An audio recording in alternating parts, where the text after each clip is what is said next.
dois dire que j'aime beaucoup cette ambiance plus intime, on est en contact et je commence à vous connaître un peu, mais je souhaite réserver un peu plus de temps aujourd'hui à des questions et des réponses. Donc je m'arrêterai en tout cas à 8 heures pour ne pas déborder comme on l'a fait la dernière fois.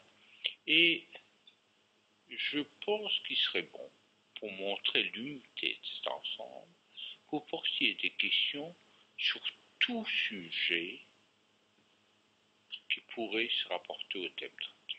Non pas aujourd'hui, mais toute la semaine. Je crois que ça vaudrait mieux, parce que souvent, le thème du jour n'inspire pas beaucoup de questions, mais vous en avez complètement d'autres qui sont plus intéressantes. Alors, je voudrais arrêter avant 8 heures pour quelques questions et réponses que nous conclurions avant 8h30. Donc, date, heure limite, 8h30. Je ne sais pas si vous préférez 6h30 ou si vous préférez 7h. Pour moi, c'est absolument égal. Je suis à votre disposition aussi bien à 6h30 qu'à 7h. Mais comme nous avons dit la dernière fois que ce serait 7h, autant continuer parce qu'il y en a qui n'ont pas été avertis, qui pourront venir la prochaine fois. Bon. Les préambules étant ainsi faits, les heures étant balisées, jusqu'à 8 heures, je vais vous parler de la crise de la société moderne, et ensuite nous aurons une demi-heure de libre échange de vues, et on va terminer pour 8 heures. Peut-être je terminerai un peu avant 8 heures. Le sujet est en effet énorme. Et quand j'entends parler de la crise du monde moderne, je vois deux choses. D'une part, je vois un homme auprès de qui j'ai été, vous savez que j'ai été très attaché à lui, à René Guénon, et quand je parle de crise du monde moderne, je pense invinciblement au titre de ses ouvrages, et je me retrouve à Docquis, près du Caire, là, et je revois la jeunesse, la présence auprès de Guénon, et ainsi de suite. Deuxièmement, il y a une autre, il y a trois impressions qui se mêlent. Deuxième impression, beaucoup plus terrifiante, et qui n'existait pas encore à ce moment-là, où j'étais étudiant, où j'étais auprès de Guénon. Deuxième impression, quand on parle de crise de monde moderne, je vois le champignon atomique, les possibilités de destruction totale qu'il y a maintenant, qui peuvent tous nous affecter.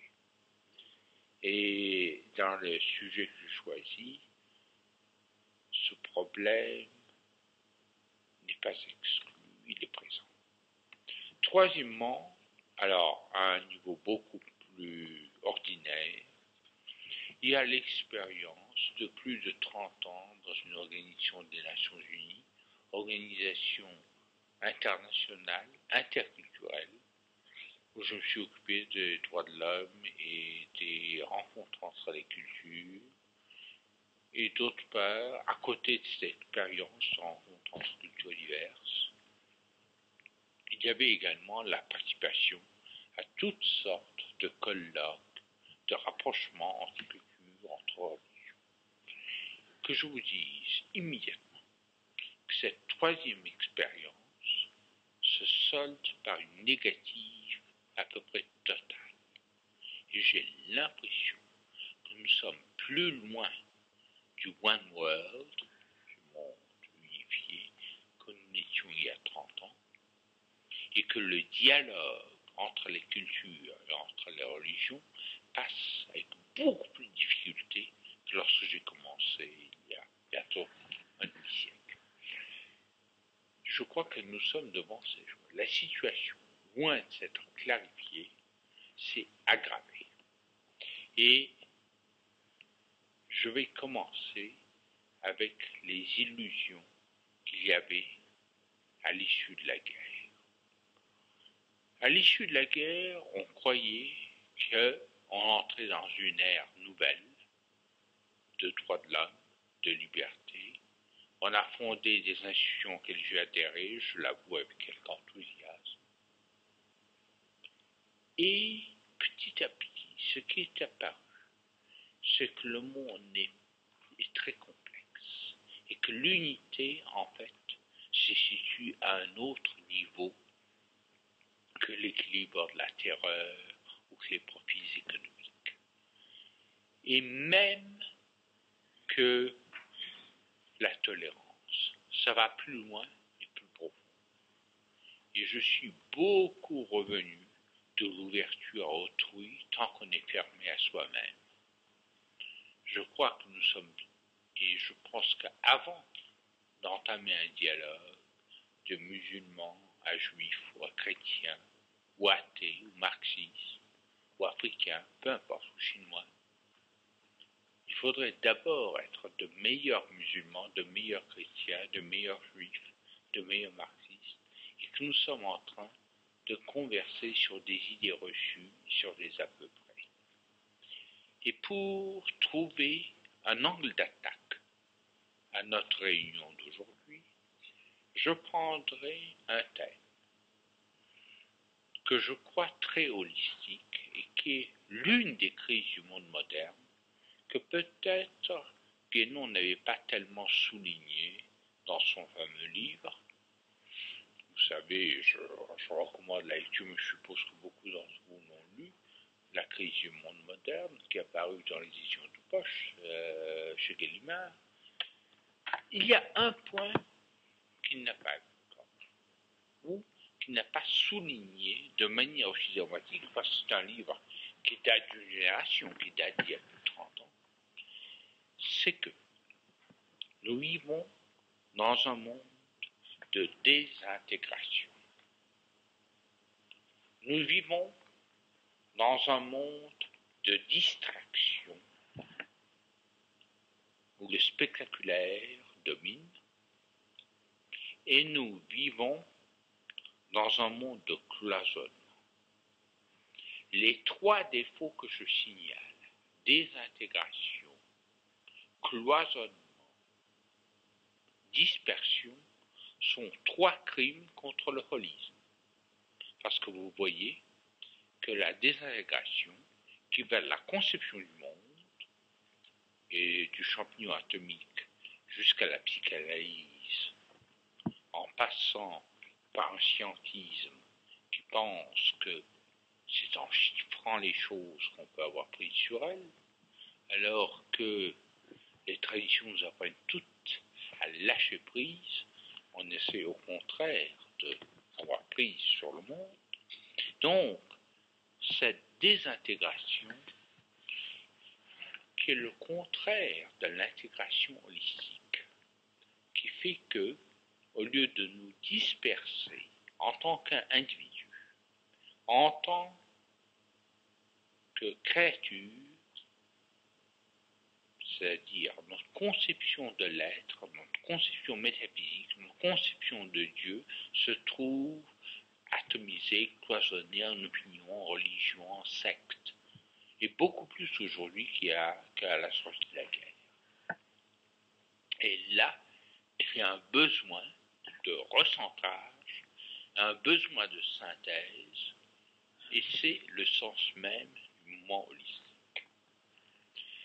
Une deuxième caractéristique que Guénon avait prévue, mais qu'il n'avait pas pu sentir à ce point, c'est de voir à quel point le monde moderne est un monde de distraction au sens traditionnel comme au sens ordinaire le plus profane. C'est-à-dire que d'une part, le monde actuel est détourné de la connaissance des racines, des sources, et d'autre part, le monde moderne se tourne de plus en plus vers le spectacle qui se donne à soi-même par la télévision, par les émeutes aussi. Troisièmement, et là encore, il y a un deuxième crime, chaque fois qu'il y a un envahissement par la pub d'émissions de télévision, chaque fois que l'on voit les gens s'abandonner au petit écran et actuellement je travaille pas mal, comme vous le savez, dans ce domaine-là, il y a un abandon. Enfin, je travaille jusqu'à avant-hier. Mais il y a un abandon. Et je crois qu'il y a de nouveau une attaque contre le holisme qui demande recentrage, ressourcement. Et c'est pourquoi je suis là avec vous, parce que j'y crois profondément. Et troisièmement, il y a cloisonnement. Cloisonnement métaphysique, cloisonnement de l'individu, les différentes parties, la partie spirituelle, la partie rationnelle, la partie affective de nous-mêmes sont classifiées, compartimentées séparément. Il y a un travail de dissolution de l'ego du moi et qui se poursuit dans la dissolution aussi de la société. Et je dirais que là, vous savez très bien que j'aime assez les anecdotes, j'ai eu l'occasion d'en parler avec un reporter de l'agence TASS soviétique qui avait été dans la prise de Berlin. Et je lui ai posé des questions de manière extrêmement simple et directe lorsque nous étions dans une dacha sur une île sur la Baltique. C'était l'un des hommes les plus intelligents que j'ai jamais rencontré. Et je lui ai dit, c'est curieux. Je lui ai dit, cet amour des êtres que vous avez et qui n'est pas la fameuse âme slave qui est également auprès de Tadjik. Il dit, mais nous en sommes solidaires parce que chez nous, autrui est un compagnon d'infortune. Alors que chez vous, il me classe comme occidental, autrui est un concurrent potentiel. Et c'est pourquoi on ne révèle pas de secret. Il y a le rest race qui fait qu'autrui est un compétiteur au moins potentiel. On ne peut pas s'ouvrir à lui, il faut se méfier. Il ne faut pas le laisser vous dépasser. Il faut produire plus que lui, montrer une excellence plus grande que lui. Et ce mot est un mot qui m'a été dit il y a assez longtemps et que je n'oublierai pas, que autrui, chez nous, est un compagnon d'infortune qu'il faut aimer et consoler, et en Occident, c'est un concurrent au moins potentiel. Deuxième anecdote,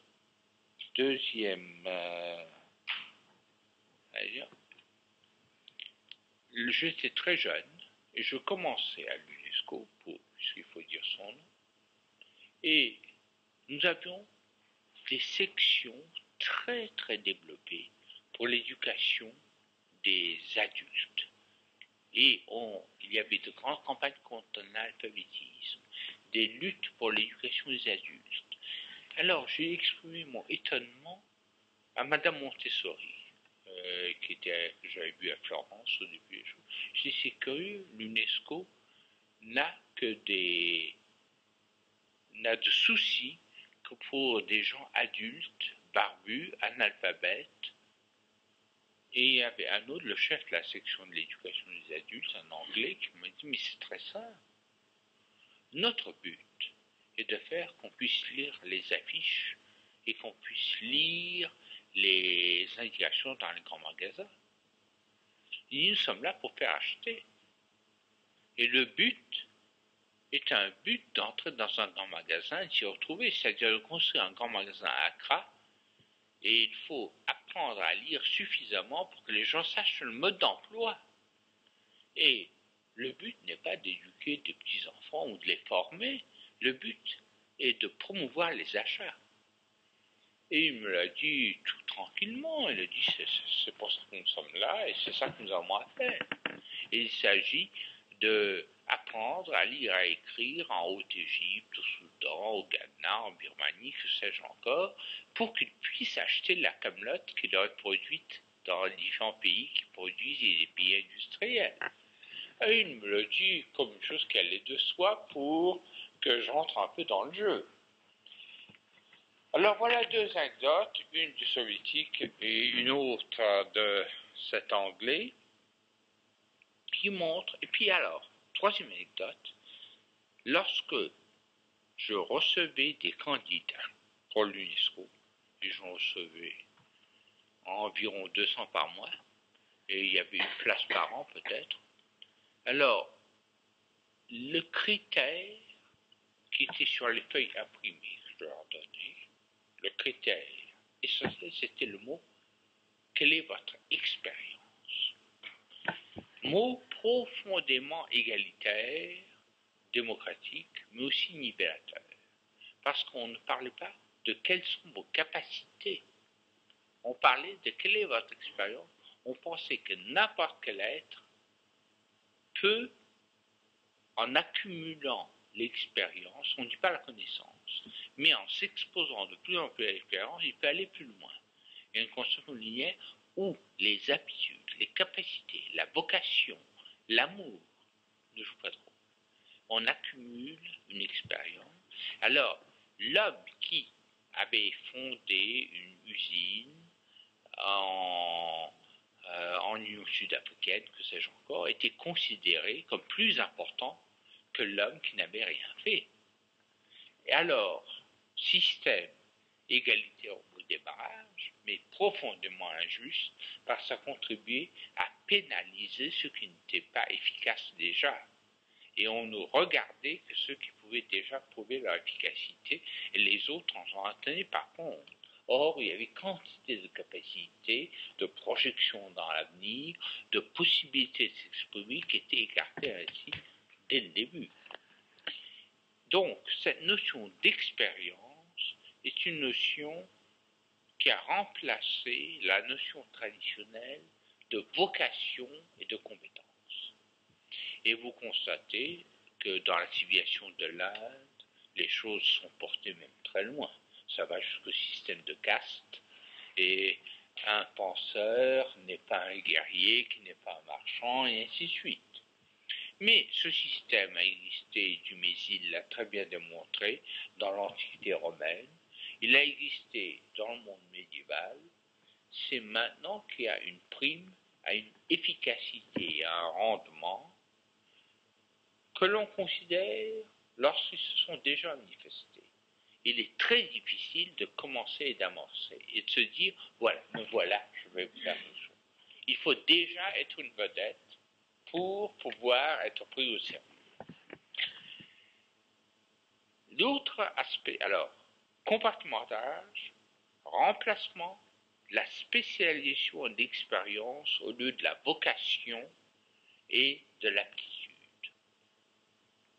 Il y a une autre chose qui m'a beaucoup frappé aussi dans mon début de licence, c'était que le délégué d'un pays occidental important disait, c'était au moment où on faisait les conventions de Genève en 1947, j'étais alors jeune délégué de l'Afghanistan, et j'étais le président du comité de rédaction, parce que personne ne s'en rappelait, on l'a dit, on avait souvent recours à l'Afghanistan, on ne trouvait pas quelqu'un d'autre. Alors j'étais là, et c'est très utile.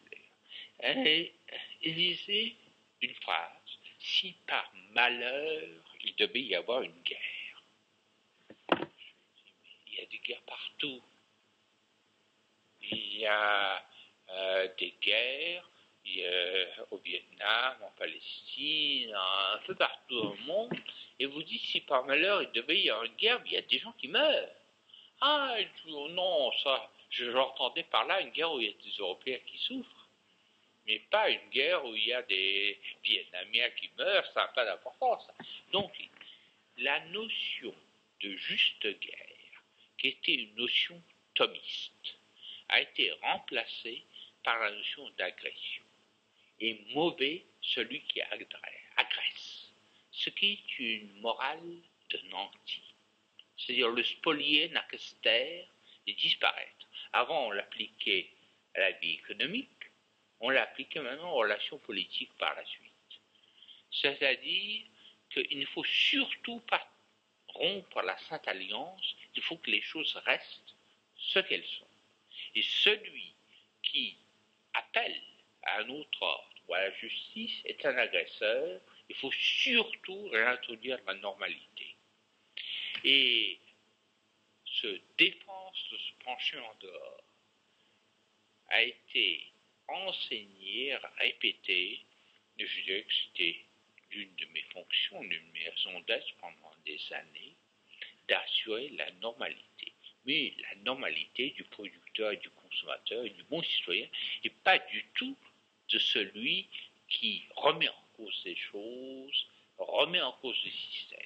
Alors, j'ajouterai à ces trois critères un quatrième critère qui est le conformisme. Nous vivons un monde de très grand conformisme. Et ceux qui pensent originairement sont réduits au silence. Évidemment, il y a certains grés faciles. Alors, j'ai fait une présentation qui tourne autour du holisme, mais qui, je crois, représente une critique assez véridique du monde moderne. Je voudrais maintenant faire un pas de plus et le voir sous 5 espèces différentes. 1. Le rapport à Dieu ou à l'être ou à la métaphysique ou à ce qu'on considère comme étant plus grand que l'homme. Vous voyez que j'établis une gradation très large. Deuxièmement, la situation actuelle de l'individu. Troisièmement, le problème de la connaissance. Qu'est-ce que signifie connaître aujourd'hui? Quatrièmement, le problème de la société.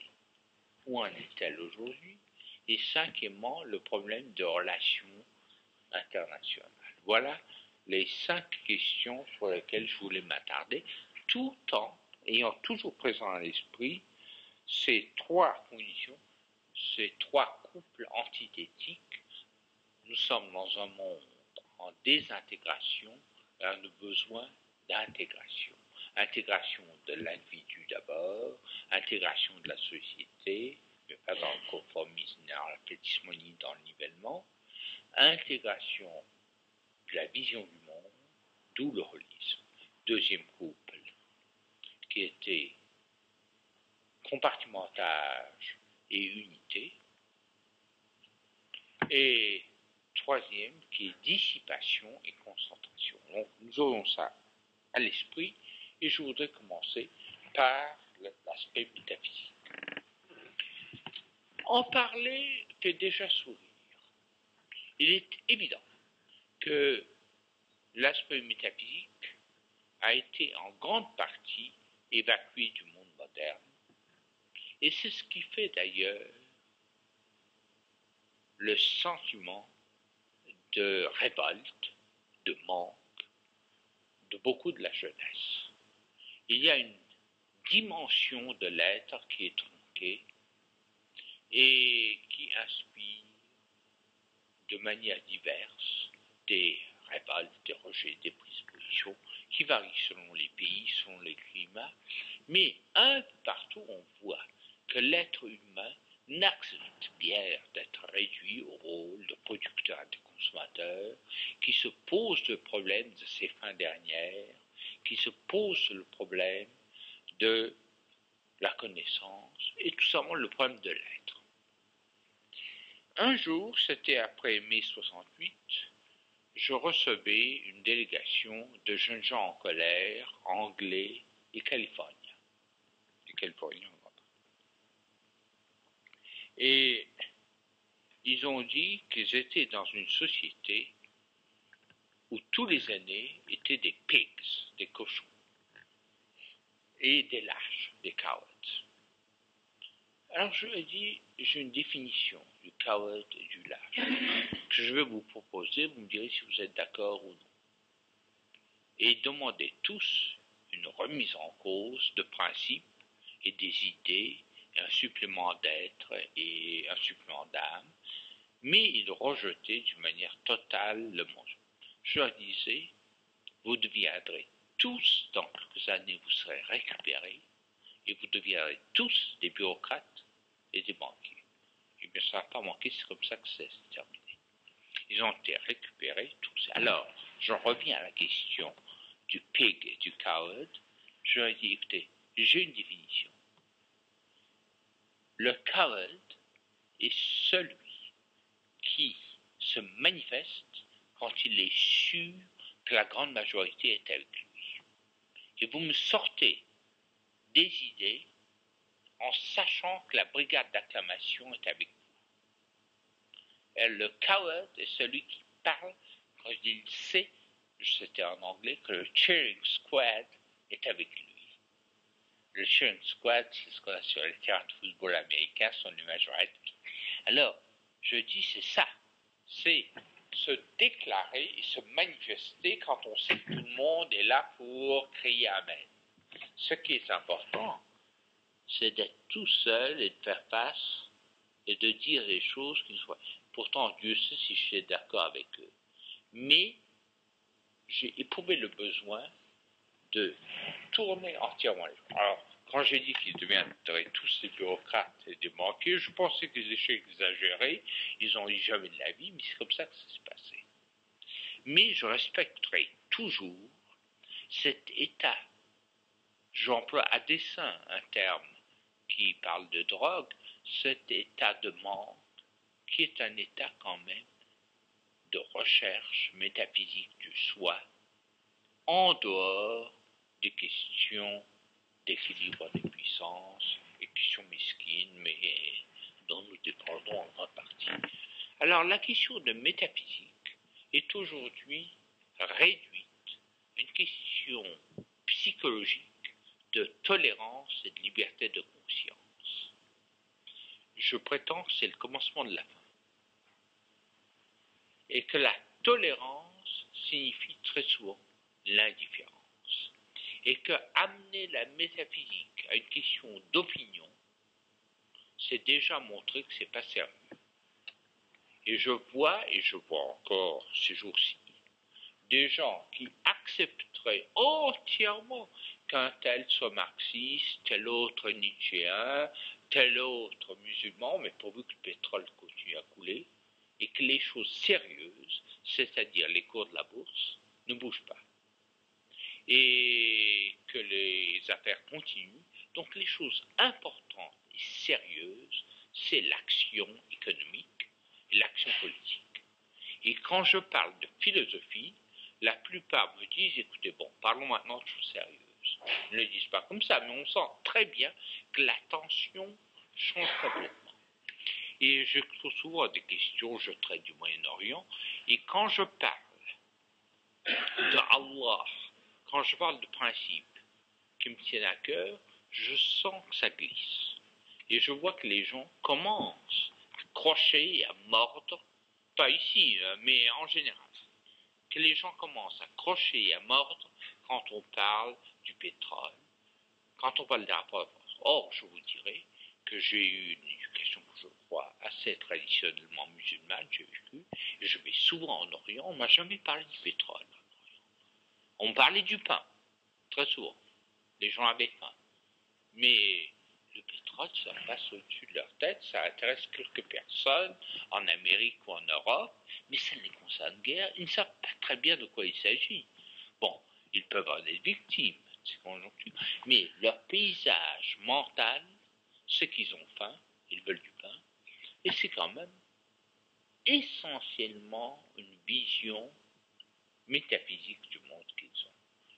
Et l'autre jour, je voyais certains de mes compatriotes afghans, avant de tirer, ils disent tous Bismillah ar-Rahman ar-Rahim.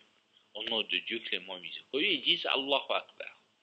Résultat, ils tirent en arrachant leur coup, mais c'est l'état d'âme qui est l'intention qui viennent en premier lieu. Maintenant, ce sont exactement les mêmes hommes qui disent la même chose, Allahu Akbar. Et pourquoi est-ce que la même invocation et la même dédicace est bonne lorsqu'il s'agit de Moudjahidine qui lance une grenade ou un cocktail Molotov sur un champ soviétique, et pourquoi c'est mauvais quand c'est dit en Iran? Et c'est exactement le même homme, c'est à peu près le même type d'humanité, la même vision des choses. L'Afghan est un héros, l'Iranien est un empêcheur tourné en rond et un personnage atroce. Alors, là, il y a un point de vue qui est extérieur, mais tout l'aspect métaphysique est évacué en privilégiant l'aspect de géopolitique et l'aspect de relations économiques. je dirais qu'on ne comprendra strictement rien à l'Orient, on ne comprendra rien aussi à l'Occident, à la Californie ou d'autres, si on ne réintroduit pas cette dimension métaphysique. Et j'entends par là une dimension qui n'est pas strictement religieuse. Les religions ont souvent accaparé ce besoin, ont essayé de manipuler, de regagner telle ou telle chose. Alors il y a quantité de mouvements, de nouvelles églises qui se forment aussi bien dans l'islam que dans le christianisme. Il ne s'agit pas de ça. La dimension religieuse est déjà un aplatissement qui fait passer l'individualisme moralisateur par-dessus une vision du monde intellectuelle et plénière. Donc, ce qui est perdu aussi bien en Orient qu'en Occident. C'était l'un des points où peut-être la suite des événements n'a pas confirmé certains espoirs que se faisait Guénon. L'Orient est aussi menacé que l'Occident, et en vérité, on serait bien en peine de dire où est l'Orient, où est l'Occident. Il y a des êtres qui pensent à cette reconstitution du métaphysique, et autrement que par une élite orientale. Je crois en réalité que la solution passe par chacun de nous et à l'intérieur de nous-mêmes. On ne sera pas sauvé par des élites orientalisées, ni par un catholicisme rénové, ni par une conscience de telle ou telle religion, mais ça passe de manière beaucoup plus intérieure par chacun de nous, de vous, d'intérieur, et par une méditation, une mise en unification qui de soi-même d'abord, qui permet à ce moment de se projeter vers autrui à une dimension autre que ces équilibres de religion, de culture, de puissance, d'économie, de politique, que sais-je. Ce terme même qui dépasse la religion, le métaphysique, n'est même pas compris et passe à côté de la plupart. J'estime que c'est l'un des aspects les plus importants. Et si on était un musulman conscient, ou un juif conscient, et si on adorait non pas le veau d'or, ni les moines, parce que je pense sans cesse au mot bouddhique, vous savez, celui à qui le moine montre la lune, et au lieu de regarder la lune, de la vérité, il adore le bout du doigt, et il adore le moine. C'est pas de ça qu'il s'agit. Et il ne s'agit pas de pontificat, il ne s'agit pas de ayatollah du peuple, mais d'arriver à une réintégration, à une unité intérieure qui donne une vérité au-delà des formes religieuses, à l'égal des formes et des sectarismes, quels qu'ils soient, une réalité intérieure. Mais il ne s'agit pas de conversion, si ce n'est une conversion à soi-même, à la voix qu'on entend à l'intérieur de soi. Il ne s'agit pas pour un juif de devenir musulman ou pour un musulman de devenir juif, quoi que ce soit de 4 heures actuellement, mais je prends un dessin. Il s'agit d'être de manière consciente ce que l'on est déjà et de devenir ce que l'on est, mais avec plénitude. Et à ce moment, l'ouverture à autrui s'opère tout seul. Maintenant, je touche à un deuxième volet, qui est le volet psychologique.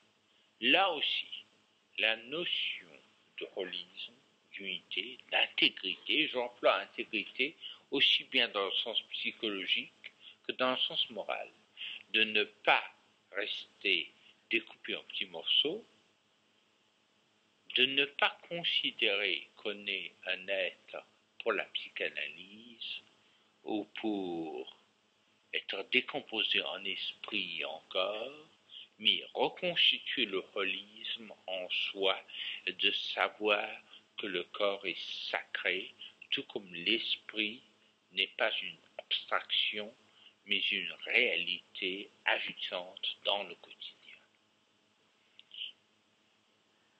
Or, toute la marche de la philosophie nous a porté à disséquer l'homme en facultés distinctes. Et le premier crime a été le dualisme de la chair et de l'esprit.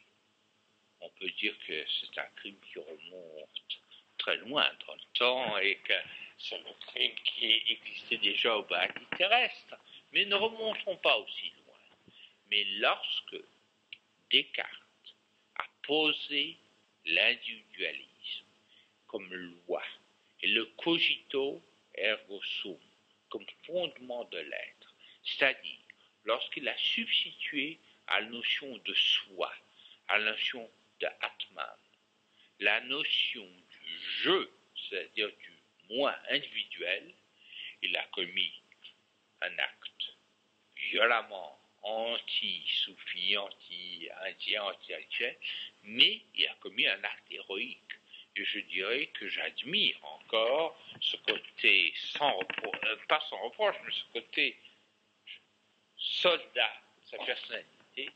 Il a posé que le moi, l'expérience du je, est le point de départ et la mesure de tout. Seulement, il a ramené ce moi à une expérience individualiste, humaniste, de la personne, avec un petit p, et il a ignoré quoi? Il a laissé de côté le soi qui nous accorde à l'universel, qui nous accorde à l'être, et qui en fait qu'on nous accorde à nous-mêmes. Et c'est cet individualisme humaniste, qui d'ailleurs était l'aboutissement d'un processus qui a commencé bien avant, à la Renaissance et avant, qui a été l'une des premières ruptures, accusée plus tard par le kantisme, accusée par le hegelianisme, ont posé un sujet rationnel, abstrait de sa réalité, et on le prenait comme sujet connaissant. Que par la suite, la divinisation de l'historique par le hegelianisme est menée au marxisme, il y a une continuité. Et de voir l'homme essentiellement comme travailleur n'est pas foncièrement aussi différent du fait de voir l'homme comme producteur ou acheteur. À chaque fois, c'est aplatir les données de la personne humaine pour ne prendre qu'une faculté que l'on monte en épingle. Et c'est pourquoi il m'est très difficile de prendre au sérieux l'opposition entre l'Occident et le monde communiste. Pour moi, ils sont nés d'une même vision du monde, avec une intonation plus grande à l'Est sur certains aspects plus grands, mais la religiosité ou la liberté est une tiédeur de tolérance qui ignore le dépassement métaphysique. Et l'affrontement est un affrontement de puissance beaucoup plus qu'une comparaison de valeur. N'empêche qu'il y a des endroits où il fait meilleur vivre que d'autres. Mais ça, c'est... Troisièmement, la société. La société est brisée, atomisée, transformée en groupuscules, sectes, qui dit tout moi je en tirant vers soi, et l'atomisation de la société n'est qu'un pendant de l'atomisation du moi individuel, qui à son tour est un pendant de l'atomisation métaphysique du monde. Un instant, je reviens à des choses plus terre à terre et plus quotidiennes, et je reviens à une expérience. Quand j'ai commencé aux Nations Unies, on pensait de bonne foi à un monde uniforme, unifié par l'optimisme du progrès, par l'universalité de la science, progrès, science, et noué par la liberté. Aujourd'hui, on voit qu'on en est assez loin. Le monde s'est évaporé, s'est transformé en une multitude de cultures diverses. j'ai moi-même joué un petit rôle à l'UNESCO, c'est-à-dire que la vérité n'est pas une abstraction scientiste qui unifie les hommes, elle est dans l'évidence intérieure, appartenant à une culture aimée, non vécue, du Ghanéen, du Nigérian, du Péruvien. Et ça ne sont pas des entités politiques qui déterminent sa France, quelquefois c'est au-delà, quelquefois c'est en deçà, quelquefois c'est une France tribale, quelquefois c'est une appartenance qui saute par-dessus l'entité politique étatique. Le monde est devenu plus complexe depuis la guerre mondiale. Et l'idée que le monde sera unifié par une reconnaissance du progrès ou du média ou du rationalisme, c'est une idée qui fait rire aujourd'hui. Elle ne faisait pas rire dans ma jeunesse, on y consacrait sa vie. Aujourd'hui, force est d'admettre que l'universalisme ne passe pas par une abstraction, mais passe par le spécifique, le très différent, le vécu. Et la vision du monde que peut avoir un Indien des hauts plateaux péruviens, que peut avoir un berger-peul, est une plénitude, elle est une totalité, elle peut être un holisme. Et l'universalisme ne va pas pour aplatir ses convictions, mais pour les pousser jusqu'à l'universel. En un mot, l'universel n'est pas le général. L'universel est en dedans de l'individu de chacun d'entre nous. Ce n'est pas la reconnaissance d'une conformité passive, mais c'est la reconnaissance de la part d'absolu que chaque être détient et qui est en soi. C'est pourquoi le dialogue des cultures ne passe pas par les œuvres d'art, ne passe pas par les monuments, ne passe pas par les valeurs qu'on peut reconnaître dans un coup de chapeau et qu'on peut saluer au passage, passe encore moins par des nations et sûrement pas par des différences économiques et par la réduction de ces différences, mais passe par la reconnaissance de chacun de nous comme Dieu. Je me rappelle ce que disait ce révolté du FLN à l'époque de la guerre d'Algérie qui me disait: est-ce que vous pensez que je risque de me faire tuer pour que mes enfants aient l'autogestion? Ça ne m'intéresse pas du tout. Ce qui m'intéresse, c'est que eux, ils reconnaissent qu'ils ont été créés par le même Dieu que moi.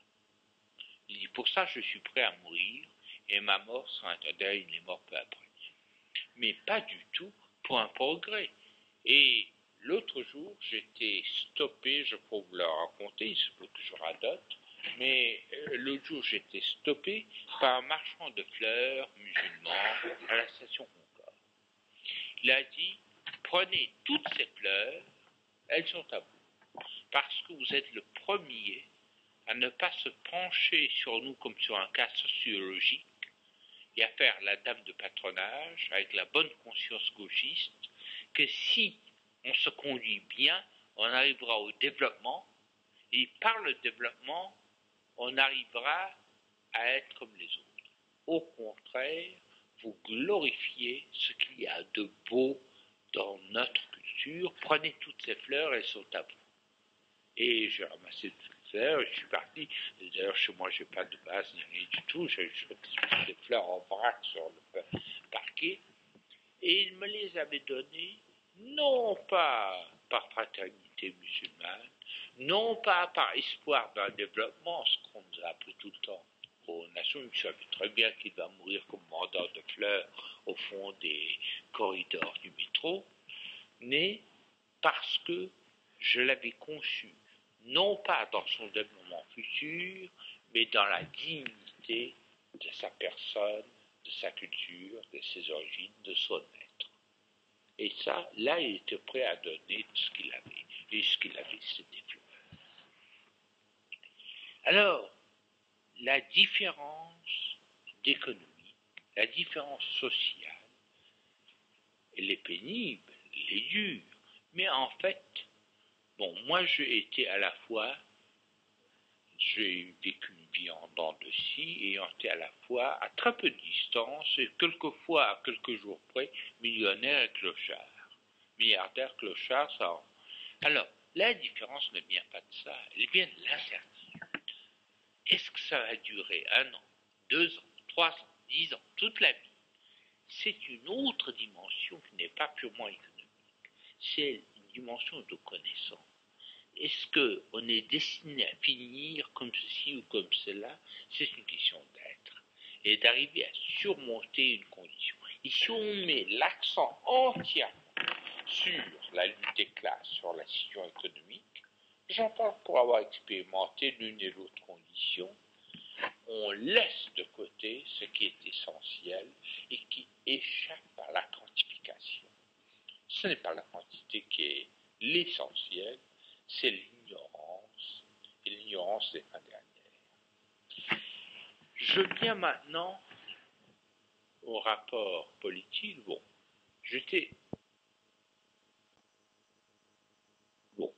j'étais sorti d'un monde qui se croyait unifié et qui se découvre aujourd'hui profondément divers, atomisé, éparpillé en ce qui concerne sa vision de l'être, en ce qui concerne sa vision du moi, où la notion de spécialiste remplace même la notion de personne, profondément éparpillé au point de vue social, eh bien, il est évident que nous nous retrouvons au nom de ces entités monstrueuses qui appellent les États.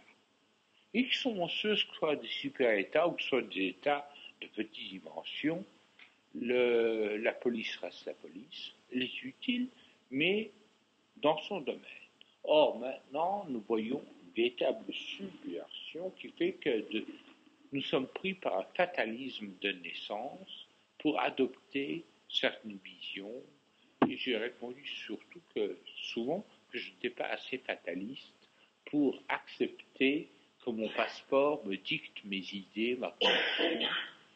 Et vous pensez bien que si on m'interrogeait aux Nations Unies, quand j'entrais, on me dit « Qu'est-ce que vous êtes ?» Et on écrit Afghanistan, docteur en droit, conseiller juridique. Or, je suis conscient qu'on a dit ça, on m'a dit et surtout, on ne m'a pas attrapé. Et je crois que ceci est vrai de chacun d'eux et que nous définissons de moins en moins par notre état civil, notre nationalité et notre fortune, alors que l'établissement continue à nous cataloguer selon notre origine, notre nationalité, notre compte en banque. Or, de plus en plus, nous échappons à ça. Et nous assistons en ce moment à une lutte de l'universel qu'il y a dans l'individu avec les mises en conformité de toutes sortes. Et je dis que cette lutte, non seulement est salutaire, mais représente notre bienfait. Non, allez, je ne veux pas non plus trop attirer l'attention là-dessus, mais non, j'espère que ça ira bien. Alors, disons que cette notion d'État, que je peux être un peu dramatisée, tend à disparaître. Et tend à disparaître chez les super, je regarde l'heure parce que je sais que je dois arrêter à 8 heures, mais sur un tel sujet, on peut continuer toute sa vie, il vaut mieux qu'on ait ensuite des échanges de vues. Mais il y a une chose que je constate, c'est que la pratique des grands États actuels rejoint ce que me disait un débatteur somalien. Parce que, situons-nous les superpuissances, donc les États-Unis, l'Union soviétique, je crois et je conseille à tous les jeunes, s'ils le peuvent, d'avoir une expérience américaine, une expérience soviétique, d'aller dans les deux pays et de les vivre, parce que c'est deux manières de vivre le monde actuel, la modernité. Il est plus facile d'ailleurs de vivre l'une des parties que l'autre, mais et surtout de s'en sortir. Mais Mais je crois que c'est une bonne expérience. Il s'est trouvé que j'ai pu vivre les deux et que je suis là. Alors, qu'est-ce qui se produit? C'est que malgré le provincialisme très fort des traditions en Amérique et en Union soviétique, et c'est là d'ailleurs l'un des paradoxes de notre époque, que le monde soit dominé par deux puissances qui sont extrêmement provinciales, pour lesquelles l'étranger est un imbécile ou existe à peine, et fait pour accéder à la dignité du citoyen américain ou du citoyen soviétique. Cette notion de citoyen américain et de citoyen soviétique, malgré tout, se vide de contenu territorial et national, disons au sens de la ligne bleue des Vosges ou au sens de Napoléon. C'est autre chose. Et être un citoyen américain, c'est non pas être défini par des paramètres de sol, d'histoire et de lieu, mais aussi et surtout par une certaine vision de certaines libertés, de droits de l'homme, mélangée d'ailleurs avec un économisme et une foi dans le progrès scientifique très grand. C'est plutôt un type d'homme qu'un type de citoyen qui se présente. Et vous avez l'homme correspondant à certaines valeurs beaucoup plus que, disons, l'Italien du Risorgimento, l'homme de Garibaldi ou l'homme napoléonien. Il se dégage un type d'homme qui se définit plus par les valeurs dont il se nourrit que par les fatalités de la géographie ou de la race ou de l'ethnie. Il y a eu des réactions comme ça, mais qui ont été dépassées. En Union soviétique également, il y a un type de Homo soviéticus qui est en lutte avec une conception de la Sainte Russie qui s'est affirmée pendant la guerre, mais qui a tendance à disparaître. Et c'est une conception de l'appartenance à une communauté, à une vision des choses du monde, beaucoup plus qu'une appartenance abscisse coordonnée à une terre et à une tradition ethnique et historique. Maintenant, j'en viens à mon débardeur somalien pour qu'on voit à quel point ces notions se rapprochent. Au-delà de la conception, disons, napoléonienne des nationalités. Et nous parlons maintenant du dernier point de l'équilibre international. Lorsque j'étais à Mogadiscio, j'ai rencontré un Somalien qui avait une allure très différente des hommes que je voyais d'habitude. Je lui ai demandé qui il était. J'étais ému par un réflexe très occidental, c'est-à-dire que je lui ai demandé sa nationalité, comme si ça devait m'éclairer sur la suite. Il m'a répondu en se situant à la verticale et non pas à l'horizontale, en disant Alhamdulillah, gloire à Dieu. C'est-à-dire il s'est défini par un axe vertical et non pas par une appartenance horizontale à une ethnie, à une tribu, à une communauté. Eh bien, j'ai l'impression que la volonté de définir les hommes, même si ce sont des valeurs que nous ne partageons pas, en termes de valeurs en Amérique, en Union soviétique, en tant que citoyen d'une communauté, plutôt comme national d'un pays, rejoint cette affirmation de débardeurs somaliens. Et que nous arrivons à une civilisation où la notion d'appartenance raciale et territoriale, même si elle correspond à d'anciennes habitudes, où la notion d'historicité sont en train de disparaître, pour faire place à quoi? À une certaine présence au monde, où on reconnaît que cette présence au monde peut être également celui du Malien, ou celui du Bolivien, ou celui du Birman ou du Philippin, que celui de l'Italien, du Français, de l'Américain. Et là, on a fait un grand progrès. Et je dois dire que les années que j'ai passées à l'UNESCO, je ne les rejette absolument pas. C'est une grande aventure, une aventure merveilleuse, qui a permis de passer d'une notion abstraite de la généralité, sous-tendue par des principes de nationalité. Chaque fois que je passais devant l'UNESCO et que je voyais les drapeaux, je me disais que c'était faux. Qu'il est faux de mettre tout ça. Par contre, c'était très beau quand il y avait les rampes. On avait enlevé les drapeaux et on voyait les bas-fonds les uns les autres. Ils étaient frémissants sous le vent, tous égaux, tous pareils et tous indistincts. Je crois que cette indistinction qui est un des traits du monde moderne. Et je me rappelle très bien qu'il y a 20 ans, j'étais à Honolulu et à l'université, quelqu'un me disait « Mais pourquoi est-ce que vous parlez tellement d'identité culturelle, des Indiens peau rouge ou des Zoulous, tout ça est dépassé. Est-ce que vous ne pourriez pas parler de thèmes universels ?» Je dis lesquels? Je dis la pollution. C'était l'année où la pollution était à la mode.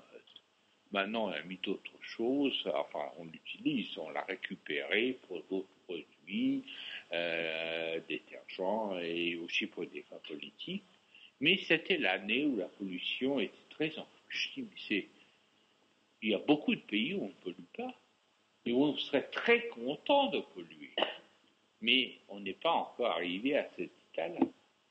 Mais cependant, la notion qu'au-delà des diversités raciales, nationales, ethniques, mais même culturelles ou religieuses, il y a une participation à l'universel au monde, elle s'affirme.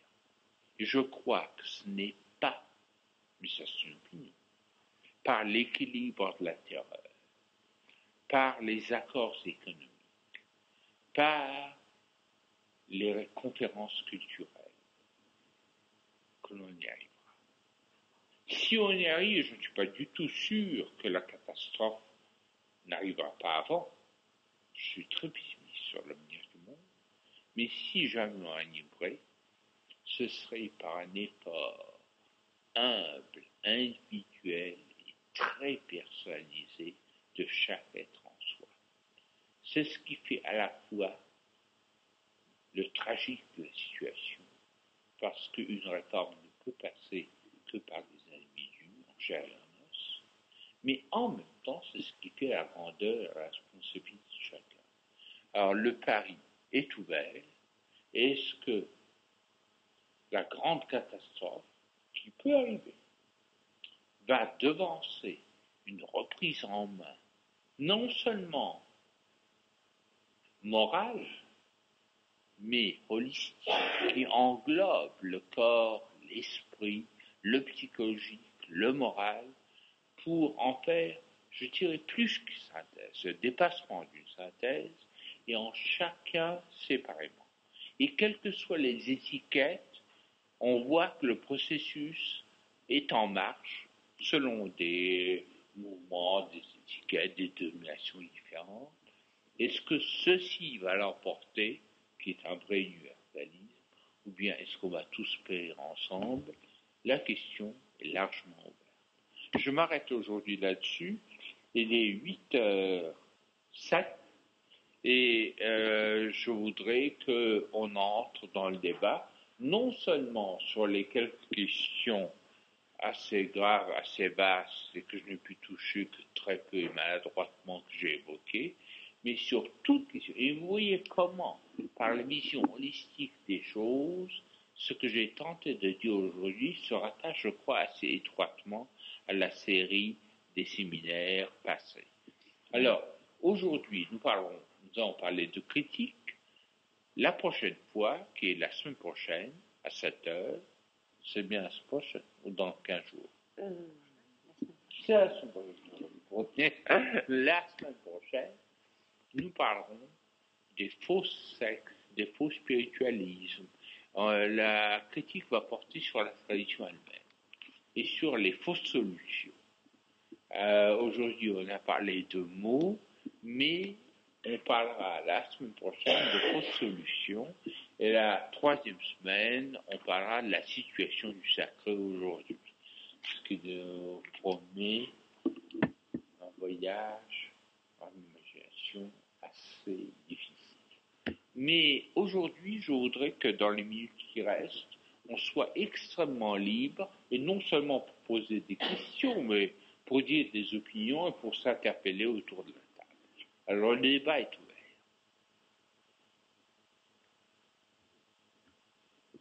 Vous avez terminé en disant qu'il y a deux possibilités. Oui. Disparaître ou Oui. glorifier. J'ai Oui. entendu ça. Oui, à peu près. C'est-à-dire, si on n'arrive pas à cette unification, je suis persuadé que les possibilités de guerre mondiale sont déjà réunies et qu'elle est déjà et que nous sommes plus que menacés dans les semaines qui viennent. Alors, la question que je me pose, c'est si on arrive, et je crois également qu'on a largement dépassé les possibilités d'équilibre, soit politique, soit économique, et ainsi de suite. Je sais également qu'une réforme intellectuelle et morale est trop lente et hors de question, mais je crois réellement que le problème est une matière d'éducation. Alors, la question, et l'éducation est lente. L'éducation est lente. Et ce qui se produit est très rapide. Et c'est pour ça que je suis pessimiste. Ma conclusion est qu'on ne va pas y arriver, mais ça ne veut pas dire qu'il n'est pas nécessaire de faire. Je dis une opinion. Moi, je crois qu'on aura la guerre avant la fin de l'année. Oui. Mais, et qu'on y est en plein déjà, et que nous l'aurons et qu'on a déjà commencé. Mais ça n'empêche qu'on peut éduquer. Je dis que l'éducation est assez effrayante. J'étais il y a 4 ans à Palo Alto, en Californie, et il y avait un enfant qu'on voulait nourrir. On lui disait « Eat your cereals ». Et l'image était idyllique. C'était une grande piscine bleue. Au fond, il y avait un pavillon qui était digne d'une couverture d'un magazine. Et l'enfant refusait. On dit « Mais mange ton porridge ». Il était monté sur un bonhomme en caoutchouc, un Donald. Alors on lui disait mange. Non. On dit mange. Non. Alors on dit pourquoi si tu veux pas manger? Il répond I haven't seen it on television. Je ne l'ai pas vu à la télévision. Alors ça montre à quel point la pensée spéculative a pris place dans les esprits de beaucoup. Mais je suis aussi témoin de voir les poissons jeter.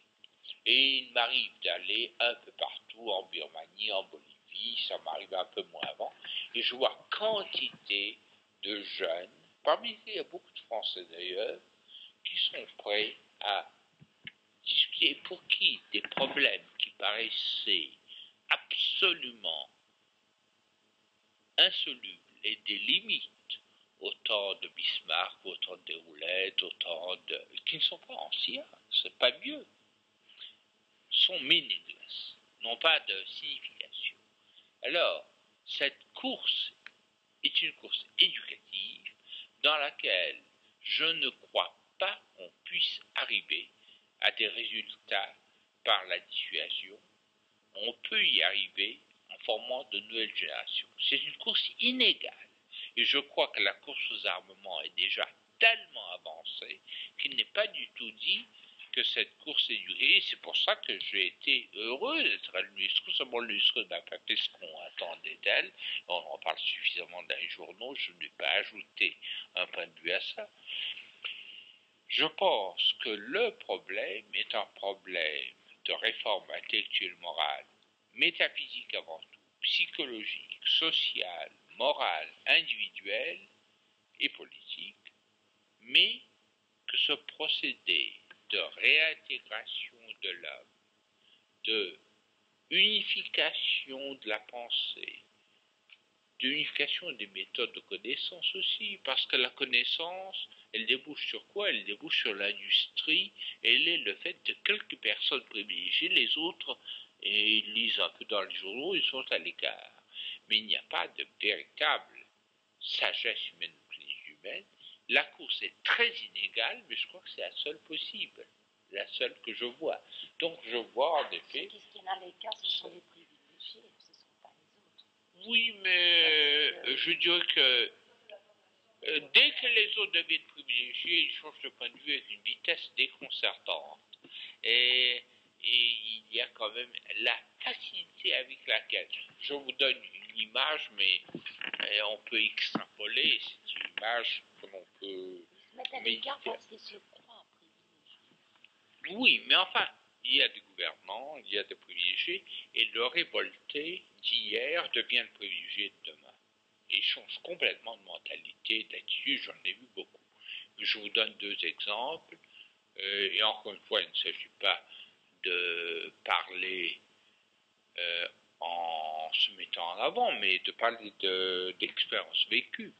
J'étais à Stockholm, et je vois, c'était il y a une quinzaine d'années, donc une année où la contestation battait son plein, je vois arriver des gens. C'était un peu l'équipée sauvage, en motocyclette, bardée de cuir et d'images, et les femmes, les filles qui étaient d'ailleurs superbes d'ailleurs, qui avaient l'air de Valkyrie, et on avait l'impression qu'ils allaient tout casser, tout écraser devant eux. Et qu'est-ce qu'ils font? Quand le feu est au rouge, tout le monde s'arrête.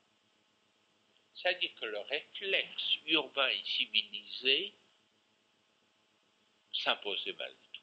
Pourtant, la route était droite et ils marchaient en dehors de toutes les conventions.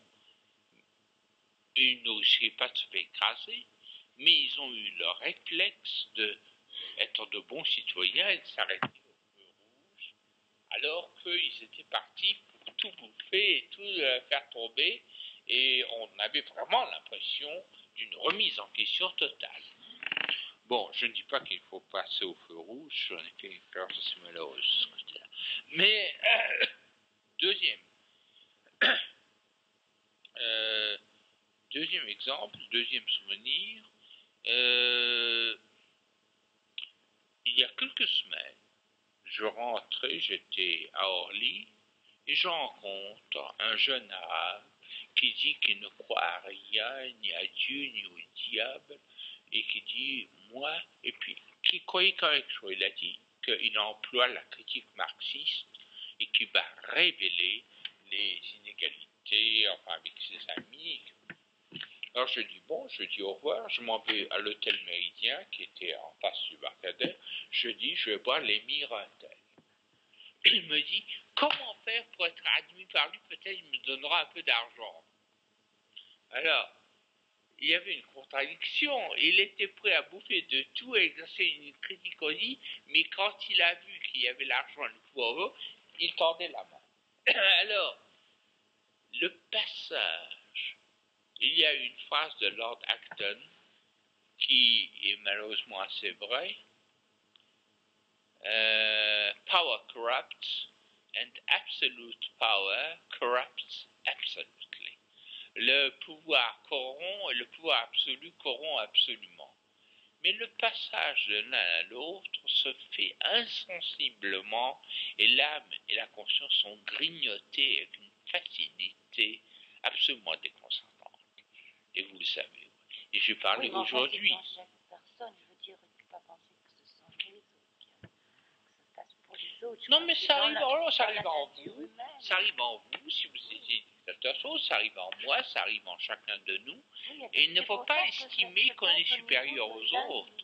Et c'est pour ça que le problème se pose au niveau de l'individu. Parce que nous sommes tous exposés, tous sans que nous sommes, et le problème se pose en nous et dans les jeunes générations, et je suis tout à fait d'accord que et vous et moi, on est exposés, on croit qu'on ne l'est pas, mais ça peut arriver, et chacun d'entre nous. C'est pour cela que je dis que le problème est un problème d'abord intérieur. et que je suis porté à me méfier des solutions toutes faites et appliquées du dehors, même si ça paraît sublime, mais surtout quand ça paraît sublime. Il y a un effort lent, et peut-être que cette lenteur fait qu'il est perdant, j'en sais rien. Mais ça ne dispense pas de le faire. Oui, oui, oui, oui, oui. Ah, j'aime beaucoup ce qu'écrivait Gregory Bateson, et je crois qu'il n'y a pas de raccourci. Et c'est ça qui fait le tragique de la situation, c'est qu'il n'y ait pas de raccourci à un moment où on est menacé. Mais je n'en tire absolument pas une conclusion pessimiste. Chacun de nous, à sa place, a à faire l'effort qu'il a à faire. Simplement, il n'y a pas de shortcut, il n'y a pas de formule, il n'y a pas de martingale pour arriver. La chose est lente et patiente puisqu'elle passe au-dedans de nous-mêmes et surtout au-dedans de la nouvelle génération. Bon, je ne voudrais pas me lancer, je voudrais répondre. Pardon? L'ignorance des fins dernières. C'est assez facile d'y répondre au premier niveau, c'est beaucoup plus difficile d'y répondre à d'autres niveaux. Mais je dirais que dans le monde moderne, puisque c'est de là que nous parlons, les notions de carrière, de profit, d'acquisition sont considérées comme fin dernière trop souvent, et ça détourne presque tout le monde de fins, je dirais, qu'on apprécie qu'au monde mourir. Et la plupart d'ailleurs se masquent leur propre mort, se masquent leur propre destin, et le fait d'être influent, ou le fait d'être bon citoyen, le fait d'être bon soldat, masque la réalité, c'est-à-dire on prend des fins très primitives, premières, pour des fins ultimes.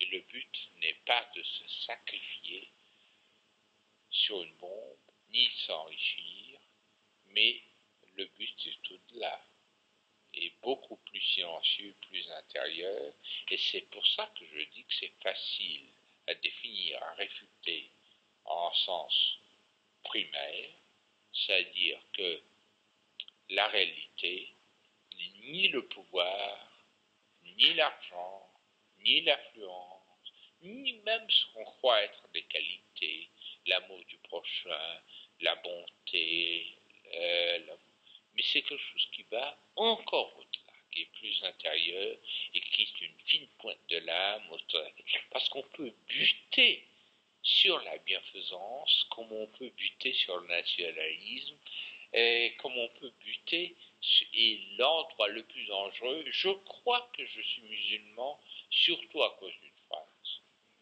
que l'endroit où Satan nous attend le mieux, le plus sûrement, c'est la bonne conscience du sage et du juste. Et là, il nous a. Oui, aussi. C'est de ça que je veux parler la prochaine fois. Et je crois que les solutions dites spiritualistes qu'on applique n'en sont autres qu'un matérialisme avec un faux nez et une perruque. Mais enfin ça, je vais m'y attacher à... Mais je suis d'accord avec vous en ce sens que je pense qu'on peut définir assez facilement le dépassement d'idoles, disons, assez primitives. Ça devient infiniment plus fin et plus laborieux à mesure que l'on avance. Mais les dernières barbelées, on peut rester accroché, c'est la suffisance du dépassement. Et c'est là, parce que nous avons, je vous donne un exemple d'islam musulman, nous avons en islam un ordre dit des mélamétis, c'est-à-dire ceux qui se laissent accuser de blâme, parce qu'ils ne veulent pas être connus pour de bonnes actions, ils ne veulent pas être connus pour des pensées généreuses, et ils cachent ce qu'ils pourraient faire de bien, car ça existait déjà au XIIIe siècle, ils se veulent se placer au-delà du bien et du mal, et ils prennent des apparences. Quand ils sont sages, ils prennent des apparences de folie, ce sont des maîtres fous, et quand ils sont moraux, ils se présentent comme scandaleux pour éviter précisément le pharisaïsme et le contentement de soi du juste, être réprouvé par la communauté. Eh bien, il y a beaucoup qui estiment que cette attitude est néfaste parce qu'elle est encombrée de théâtralité. On joue un personnage.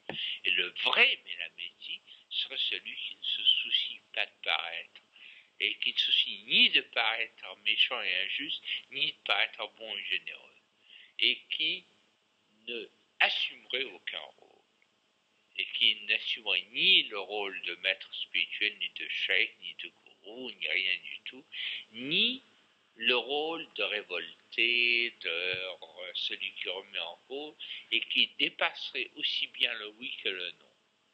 Et on estime que l'attitude mélamétique, qui était assez répandue dans l'islam, est une attitude partielle, une attitude sur la longue lutte.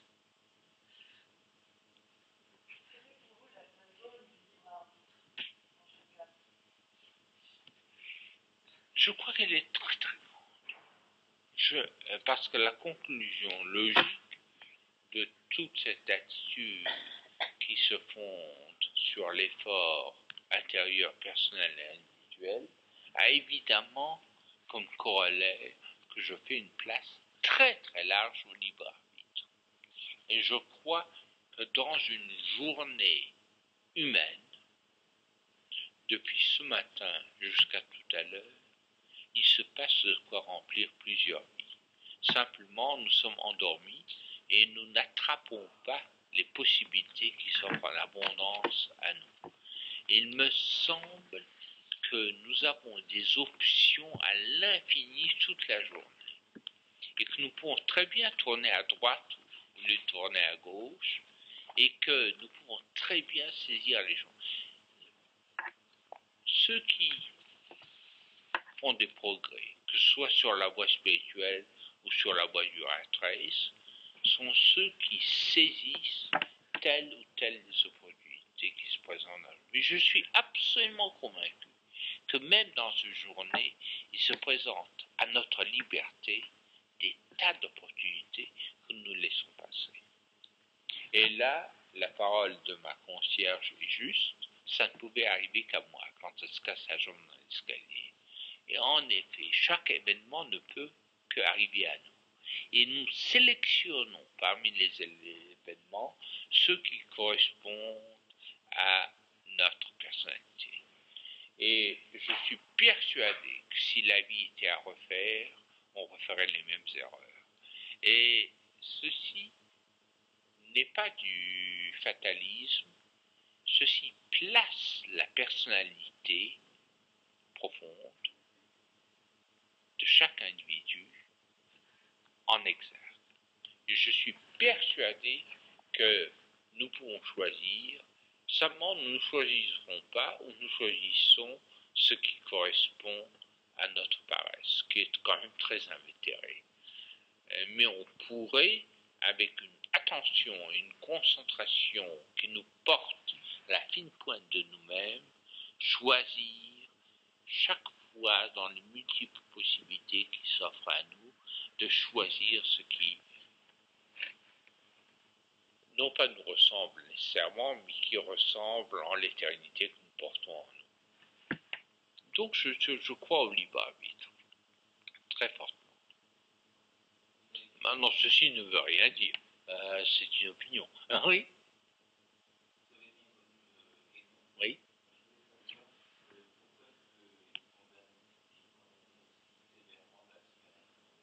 Mm-hmm. Oui. Oui.